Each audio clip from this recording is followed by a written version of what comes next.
오늘은 돈의 족쇄에서 벗어나 돈에게 목줄을 채우라, 돈의 족쇄에서 벗어나 돈에게 목줄을 채우라 라는 제목으로 함께 말씀 나누도록 하겠습니다.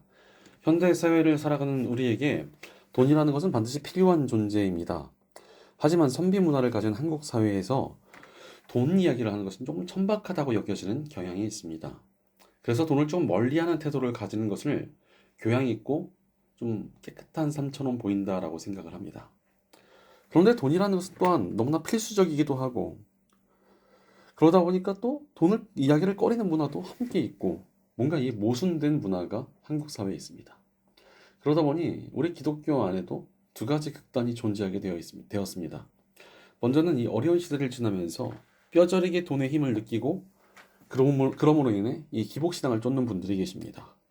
체면이고 뭐고 늘 돈 이야기를 하면서 어떻게 하면 복받고 부자가 될 수 있을지에 대해서 고민하며 또 그런 기복적인 메시지만을 쫓아다니면서 좋아하십니다. 그러나 성경은 이 돈을 살아가는 것이 모든 악의 뿌리라고 경고하고 계신데, 이렇게 돈을 쫓는 분들을 보면 돈을 사랑해도 너무나 사랑하는 것 같습니다. 반대로 이 기복신앙과 정반대에 계신 분들이 있습니다. 이분들은 돈을 몹시 꺼립니다. 이 성경은 돈을 사랑하는 것이 일만하게 뿌리라고 말씀하셨는데, 아예 돈 자체를 악으로 생각합니다. 그래서 돈에 대한 이야기 자체를 꺼리고 돈을 굉장히 더러운 것으로 취급합니다. 그래서 돈 얘기만 나와도 괜히 시시하고 돈에 대해서 말하는 거 굉장히 교양 없다라고 생각합니다.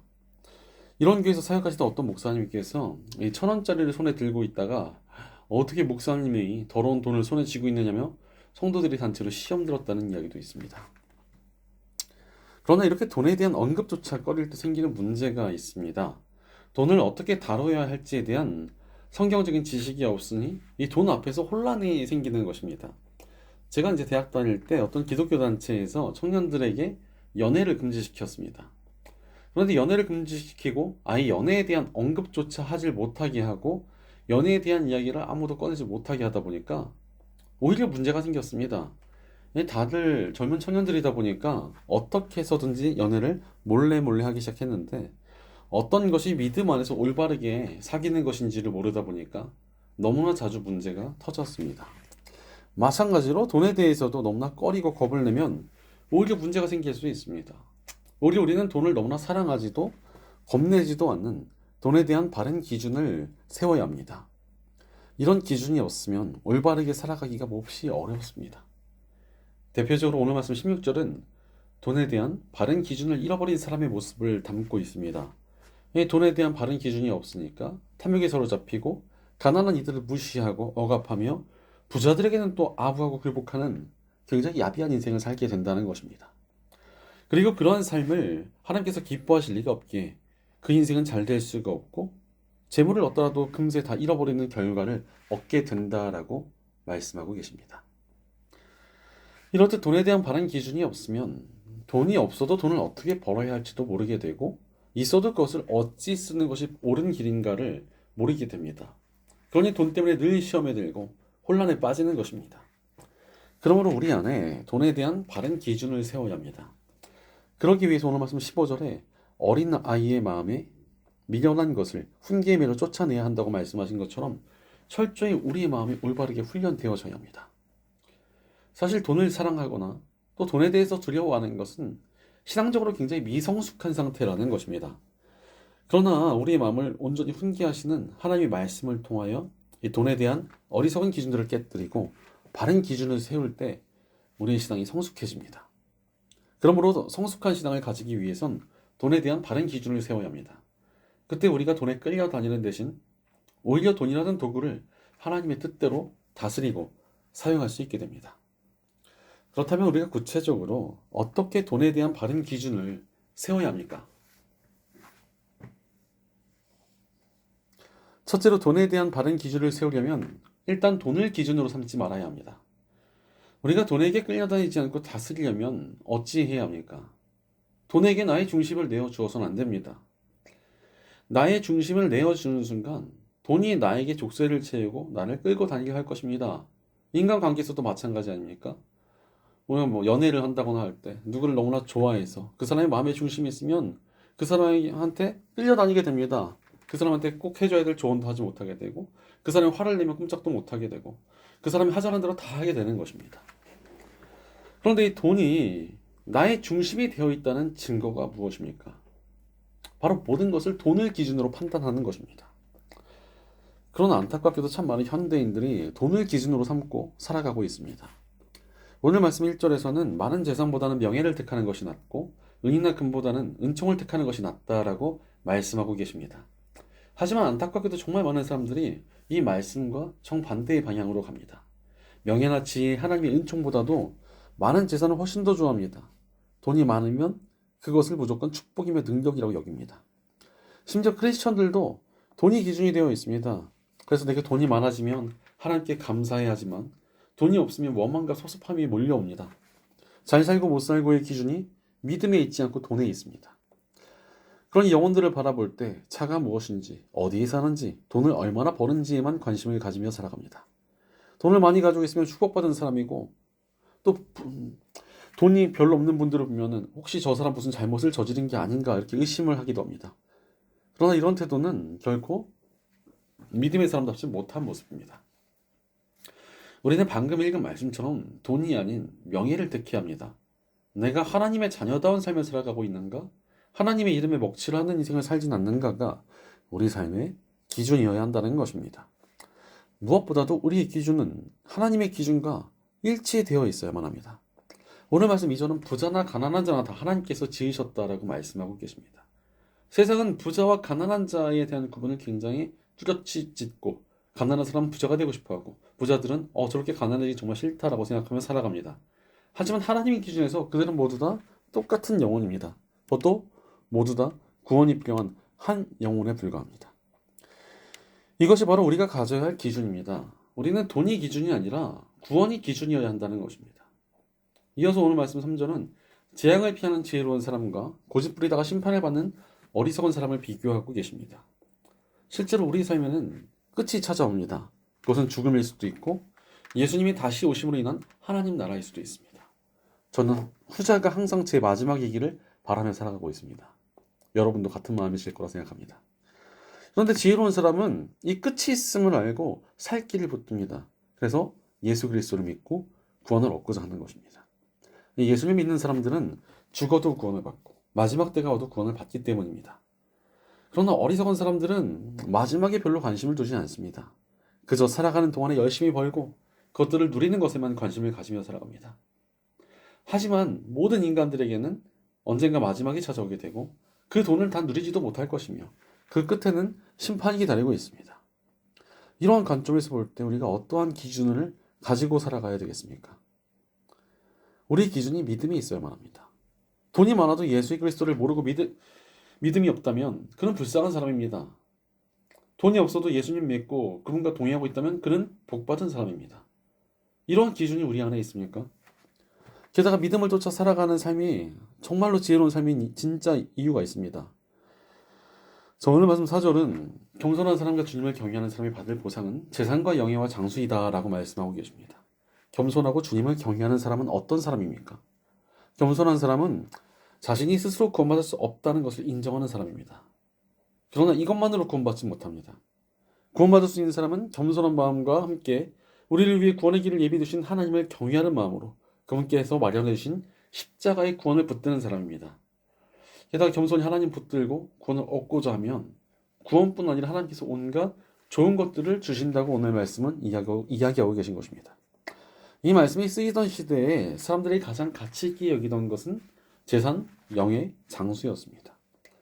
바로 돈을 기준으로 삼지 않고 믿음을 기준으로 삼으며 십자가를 붙드는 사람의 삶에 하나님께서 복도 주시고 또 그를 가치 있는 인생으로 살게 해주신다는 것입니다.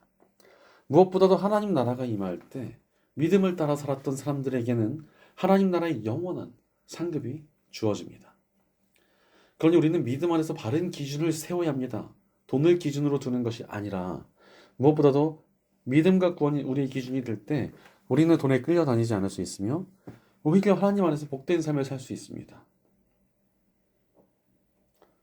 그럼에도 불구하고 많은 사람들이 돈을 기준으로 두는 것을 포기하지 못하며 살아갑니다. 왜 그렇습니까? 돈을 많이 가지고 있으면 거기서 오는 힘이 분명히 있고 안정감도 있습니다. 심지어 돈이 있으면 누릴 수 있는 것도 정말 많아집니다. 그러다 보니 돈을 기준으로 삼는 것이 굉장히 옳아 보이는 것입니다. 물론 돈이 많으면 삶이 더 완락해지고 할 수 있는 것도 많아지는 것이 맞습니다. 그래서 세상의 사람들은 잘 사는 것을 돈이 많고 적고로 바라봅니다. 하지만 이것은 뭔가 잘못된 것 아닙니까? 하나님께서 잘 사는 것이 겨우 돈이 많은 것이겠습니까? 절대로 그렇지 않습니다. 하나님의 기준에서는 하나님의 뜻을 쫓아 믿음으로 살아가고 구원받지 못한 영혼들을 구하며 살아가는 것이 잘 사는 인생입니다. 반대로 돈에 집착하고 살아가는 것은 우리의 마음을 비뚤어지게 만듭니다. 실제로 믿음의 길에서 가장 많은 사람들을 탈락시킨 함정은 핍박과 고난이 아니라 돈일 것입니다. 돈 때문에 목회자, 성도들을 누구라고도 할 것 없이 다 넘어지고 하나님의 뜻을 저버립니다. 특히 돈이 삶의 기준이 될 때 그 돈에 완전히 휘둘리게 되는 것입니다. 오늘 말씀 5절은 마음이 삐뚤어진 사람의 길에는 가시와 올무가 있으니 자기 영혼을 지키는 사람은 그런 길을 멀리한다라고 말씀하십니다. 돈과 물질이 삶의 기준이 될 때 우리 마음이 삐뚤어진다는 것입니다. 돈이 기준이다 보니까 돈을 더 얻을 수 있는 길이 보이면 믿음의 길도 하나님의 뜻도 너무나 쉽게 배신해 버리게 되는 것입니다. 그러나 그 길은 이득을 얻는 길이 아닌 가시와 올무가 숨겨져 있는 길입니다. 오히려 재물이 그 영혼을 점점 더 망가뜨릴 것이고 그 길의 끝에는 심판과 책망이 기다리고 있습니다. 바로 돈을 기준으로 삼는 것은 너무나 어리석고 스스로를 파괴하는 바보 같은 선택입니다. 오히려 돈에 끌려다니다가 돈 때문에 망하게 될 것입니다. 그러니 돈을 기준으로 삼지 말고 바른 기준을 세워야 합니다. 돈을 쫓지 말고 믿음을 따라 살아가는 것이 우리 영혼을 지키며 내가 진정으로 잘 살 수 있는 길이기 때문입니다. 그리고 그렇게 하나님 안에서 잘 사는 인생 가운데 하나님의 동행하심이 있고 하나님의 은혜와 가장 좋은 때에 채워주시는 하나님의 진정한 복이 있습니다. 그리고 그렇게 하나님 안에서 잘 살면 무엇보다도 기준을 바로 세워야 합니다. 오늘 말씀 6절은 이 기준의 중요성을 말씀하고 계십니다. 기준을 잘 세우느냐 못 세우느냐에 따라서 평생의 삶이 좌우된다는 것입니다. 저는 중고등 사역을 굉장히 오랫동안 맡았었는데 참 많은 학생들이 혼란을 겪습니다. 특히 믿음이 있다는 부모들 때문에 더 혼란을 겪는 경우도 꽤 많습니다. 아예 믿음이 없는 집안의 아이들 같은 경우는 그냥 몰래 핍박을 무릅쓰고 교회에 나옵니다. 그러니까 얘네들은 별로 흔들리질 않아요. 오히려 부모들이 시험 기간에 아무리 핍박을 해도 어차피 몰래 나오고 있었으니까 그냥 몰래 나옵니다. 근데 믿음이 있다는 직분자들 중에서 자녀들이 시험 기간만 되면 교회를 안 보내시는 분들이 계십니다. 고3 때는 아예 교회를 못 나오게 하다가 뭐 수시나 수능 직전에만 교회에 기도받으러 잠깐 보냅니다. 교회 가고 싶다고 애들이 쫄라도 네가 지금 교회 갈 때가 아니다. 공부 열심히 해서 좋은 대학 가서 잘 사는 사람이 돼가지고 그렇게 힘을 얻어서 그걸 가지고서 그때 하나님의 일을 하면 된다. 이렇게 하면서 애들을 핍박합니다. 심지어 어떤 집사님은 저한테 왜 자꾸 애들한테 교회 오라고 하냐면서 화를 내기도 했습니다. 뭔가 좀 이상하죠? 예, 집사님이 부목사한테 왜 애들 교회 오라고 하냐고 혼을 냅니다. 이상한 일이에요. 그런데 그렇게 난리를 쳐도 좋은 대학 간 애들이 별로 없었습니다. 더 안타까운 사실은 그렇게 교회를 안 보냈던 부모들의 자녀 대부분이 대학 가자마자 믿음의 길을 떠나버렸습니다. 부모님들이 이제 애들이 대학 가고 자, 너 대학 갔으니까 이제 신앙생활 열심히 하자라고 말을 해도 이미 기준이 다 무너져 있는데 그 말이 들리지가 않는 것입니다. 눈물로 기도하고 설득해도 한번 무너진 기준이 회복되기가 참 어려운 것을 많이 보았습니다. 부모님들이 정말 진심으로 회개하며 정말 간절히 기도했을 때 하나님의 전적인 은혜로 돌아오는 경우를 정말 가끔 보긴 했지만 거의 대부분이 쉽지 않은 것을 보게 됩니다. 어떤 집사님은 저한테 와서 이 말씀 하시더라고요. 제가 그때 교회를 안 보내가지고 저희 이러다가 구원받지 못할 것 같아요. 우리 지옥 갈 것 같아요. 어떻게 해야 되나요? 이러면서 상담을 해봅니다. 그런데 이미 그 기준을 부셔버린 게 본인이신데 이것을 어떻게 해결해야 됩니까? 정말 열심히 회개하고 기도하는 수밖에 없죠. 그만큼 기준을 바로 세우는 것이 중요합니다. 어린아이뿐 아니라 성인도 마찬가지입니다.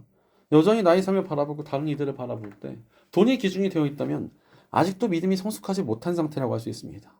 하나님의 능력을 제대로 누리지도 못하고 진짜 잘 사는 것이 무엇인지도 모르는 어리석은 삶을 살고 있는 것입니다. 사실 우리의 신앙은 기준을 바로 세우는 싸움입니다. 실제로 우리가 믿는 복음이란 기준을 바로 세우는 것이지 않습니까? 우리는 복음을 통해 예수님을 구주, 즉 나의 구원자이자 주인으로 받아들입니다. 즉 세상을 쫓고 나의 욕망을 따라 살며 스스로를 주인 삼던 내가 이제 하나님을 기준으로 주인으로 모시고 살아가겠다는 것이 복음입니다. 그렇게 하나님을 주인으로 삼고 살아가는 삶은 기준이 달라질 수밖에 없습니다. 복음을 통해 우리는 세상의 돈이 아닌 하나님의 기준을 따라 살아가게 되는 것입니다. 실제로 우리 예수님께서 또 보여주신 길이 그렇지 않았습니까? 예수님께서는 돈 대신 나를 따르라 라고 하셨습니다. 그래서 돈 앞에서 망설였던 부자 청년 같은 이들은 구원을 얻지 못하고 돌아섭니다. 그러나 돈 대신 예수님을 따랐던 예수님의 제자들이나 삭개오 같은 이들은 구원을 얻고 새 삶을 살게 되었습니다. 이것이 우리가 따라야 할 삶의 기준입니다. 돈이 우리의 기준이 되어서는 안 된다는 것입니다. 돈으로 모든 것을 판단하는 것은 죄악이며 그 죄악에서 어서 빨리 돌아서야만 합니다. 우리는 복음 안에서 믿음이라는 기준을 붙들고 살아가는 존재로 변화되었습니다. 따라서 변화된 존재답게 살아가야 합니다. 그러니 돈이 아닌 믿음으로 바른 기준을 세워야 합니다. 돈을 기준으로 삼고 살아가는 어리석은 사람이 아닌 믿음의 기준을 따르며 지혜롭고 온전하게 살아가는 저와 여러분 되시기를 간절히 축원합니다.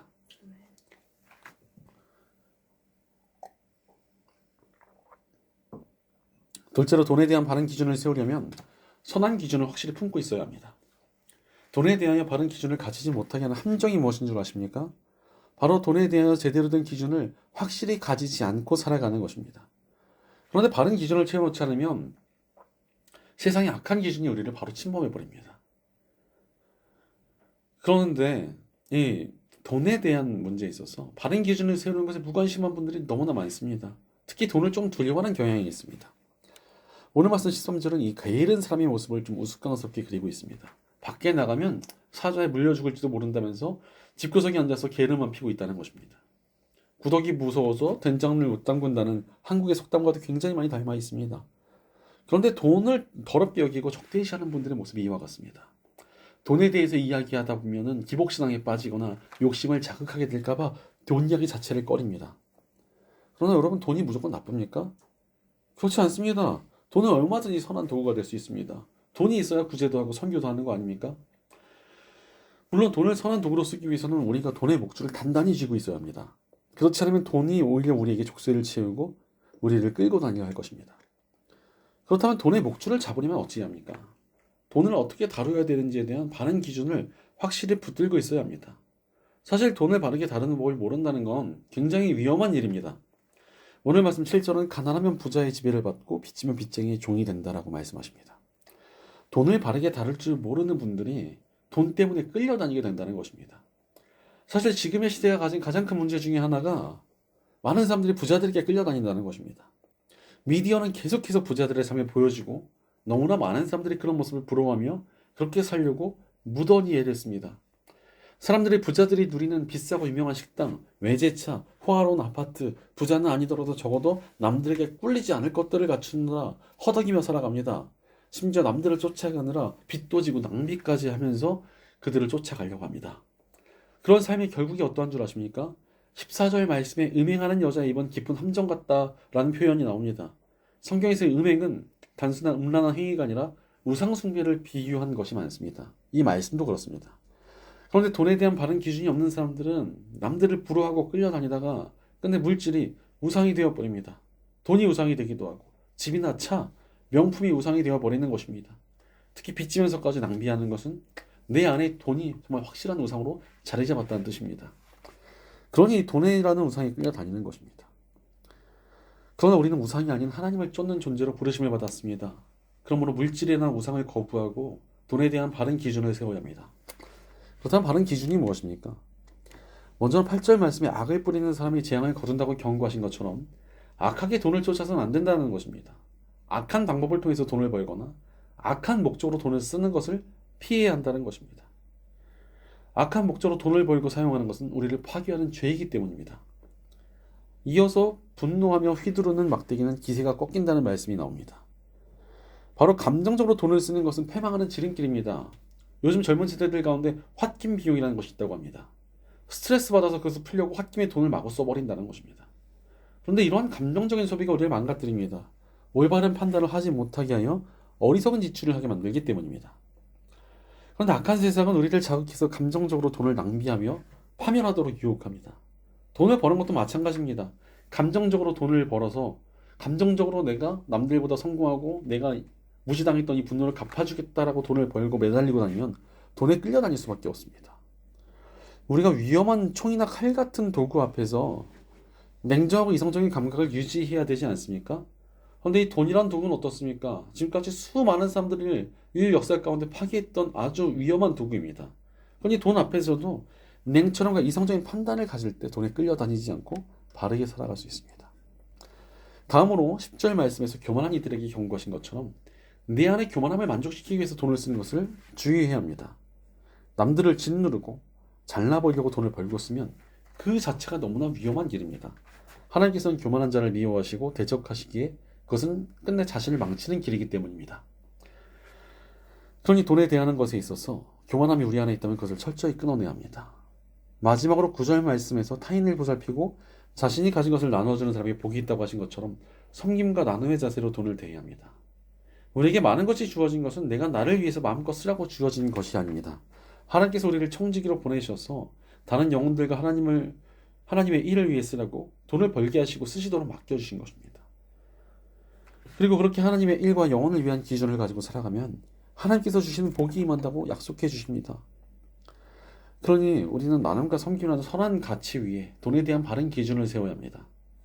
그럼에도 불구하고 사람들이 여전히 악하고 감정적이며 교만하게 내 돈을 내가 움켜쥐고 있으려 합니다. 바로 물량의 관점을 포기하지 못하고 있기 때문에 그렇습니다. 바르게 산다고 돈이 더 들어오는 것이 아니라고 생각하기에 굳이 바른 기준을 벗어났다는 것을 알면서도 바른 기준을 따르려 하지 않습니다. 괜히 남한테 나눠주고 섬겨봐야 나한테 이득도 안 되고 내가 가진 것을 잃어버리기만 할 것이라 생각하는 것입니다. 그래서 악한 짓을 하든 감정적이든 교만하든 상관없이 어찌됐건 많이 가지고 많이 누리는 것이 좋은 삶, 잘 사는 삶이라고 여기는 것입니다. 그러나 그런 삶을 산다고 행복하겠습니까? 잠시 행복할 수는 있을 것입니다. 하지만 금세 공허해질 것입니다. 아무리 벌고 모으지만 그 마음이 완전히 채워질 수가 없어서 그렇습니다. 그의 삶에 하나님께서 함께 하시지 않기 때문입니다. 그러나 오늘 말씀 11절은 깨끗한 마음을 간절히 바라며 덕을 끼치는 말을 하는 사람은 왕의 친구가 된다라고 말씀하고 계십니다. 자신을 거룩하게 지키며 선한 기준을 가지고 살아가면 하나님의 친구가 됩니다. 바로 그의 삶에 하나님께서 동행해 주시고 함께 해주신다는 것입니다. 그리고 그렇게 하나님과 동행이 시작이 되면 우리 마음에 하나님께서 채워주시는 풍성함과 충만함이 있습니다. 그것이 우리 마음을 진정으로 만족해 하는 것입니다. 젊은 시절에 그야말로 돈에 미쳐 있었던 한 집사님이 계십니다. 이분은 목회자 자녀였는데 신앙에 대해서 굉장히 시큰둥해하면서 믿지 않는 분을 아내로 만나게 되었습니다. 정말 열심히 돈만 벌면서 젊은 시절을 보냈고 비싼 차도 사고 명품도 사고 나름 사이즈도 있는 아파트도 사게 되었습니다. 그러나 시간이 지날수록 깊은 공허함에 빠졌고 우울증 약까지 먹게 되었습니다. 사업이 안 되는 것도 아니었고 돈이 안 벌리는 것도 아니었는데도 어느새 찾아온 이 허무함 때문에 깊은 정신적인 병을 앓게 된 것입니다. 그러다 보니까 아이까지인데도 불구하고 이혼의 위기가 찾아왔습니다.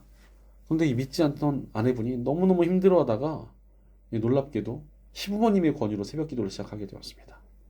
처음 시작은 믿음으로 시작한 것이라기보다는 뭐라도 좀 해보겠다는 심정이었는데 역사가 일어났습니다. 기도 가운데 깊은 믿음을 얻게 되었고 남편을 간절히 설득해서 함께 기도하자고 제발 한 달만이라도 함께 기도하자고 부탁을 해서 기도를 시작했습니다. 그런데 그 과정 가운데 이 돈만 알고 살던 이 남편 집사님이 자신은 교회 안에 불신자였습니다라고 회개하며 변화되기 시작했습니다. 그래서 모았던 돈으로 개척교회들을 돕기도 하고 돈 버느라 바쁘다는 사람이 교회 봉사 제자 훈련 교회에 있는 행사들 참여하느라 시간을 한참 보내기도 하고 정말 하나님의 일에 매진하게 되었습니다. 그 과정에서 우울증도 회복이 되었고 아내와의 관계는 너무나 돈독해져서 둘째까지 태어나게 되었습니다. 그 제사장님께서 와구 돈을 모으고 쓸 때는 얻지 못했던 만족감이 하나님 안에서 바로 서고 바른 기준으로 살아가자 완전히 채워졌다고 고백하셨습니다. 실제로 오늘 말씀 12절은 지식을 가진 사람, 즉 바른 기준을 가진 사람을 하나님께서 지켜보신다고 말씀하십니다. 바로 바른 기준을 가지고 살아갈 때 하나님께서 그와 동행하시고 돈의 노예로 살아갈 때와는 차원이 다른 진정한 만족감을 주신다는 것입니다. 무엇보다도 복음은 우리에게 바른 기준으로 살아가는 것이 생명길이라는 것을 보여주십니다. 내가 내 멋대로 살아왔기에 심판의 대상이었으나 예수님께서 오셔서 우리를 구하시고 바른 길을 걷게 하셨습니다. 나의 잘못된 기준을 십자가에 못 박고 부활하신 예수님과 바른 길을 걸어가는 것이 복음 안에서 구원받은 사람이 살아가야 할 길입니다.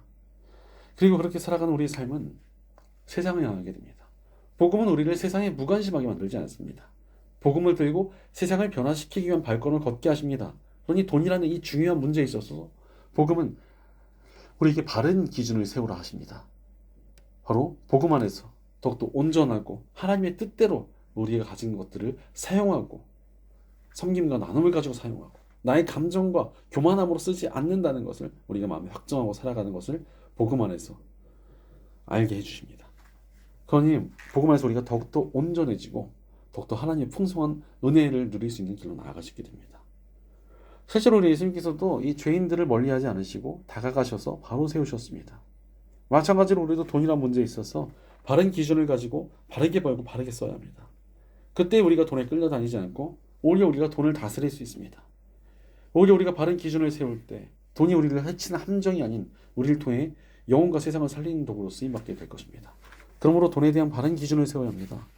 돈을 악하고 감정적이며 교만하게 쓰는 것을 주의하고 섬김과 나눔의 기준을 가지며 돈을 사용할 때 우리가 더욱더 온전케 쓰임받는 저와 여러분 되시기를 간절히 축원합니다. 사랑하는 여러분, 돈을 어찌 대하고 계십니까? 우리는 돈에 끌려다녀서는 안 됩니다. 우리는 온 세상을 다스리시는 하나님의 자녀인데 우리가 왜 돈에 끌려다녀야 합니까?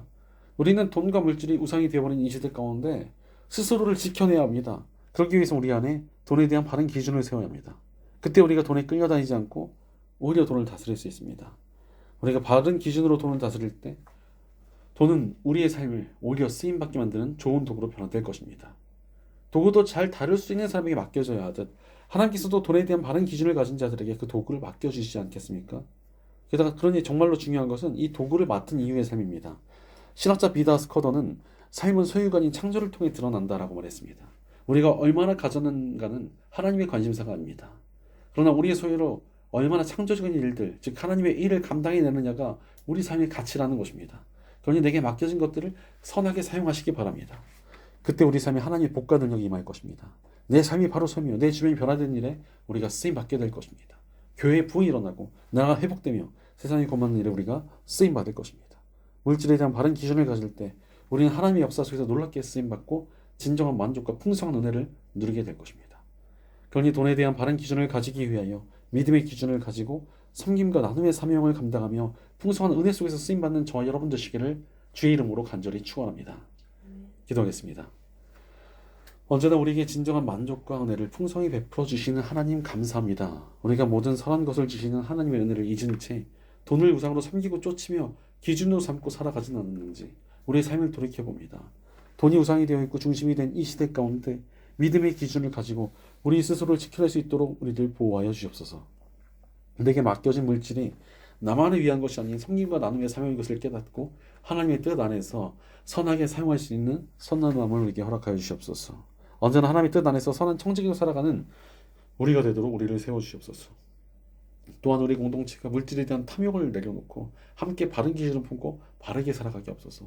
또한 바른 이들에게 주시는 하나님의 풍성한 은혜의 복을 함께 누리도록 인도하여 주시옵소서. 늘 우리와 동행하시며 선한 길로 인도해 주시는 우리 주 예수님의 이름으로 기도드립니다. 아멘.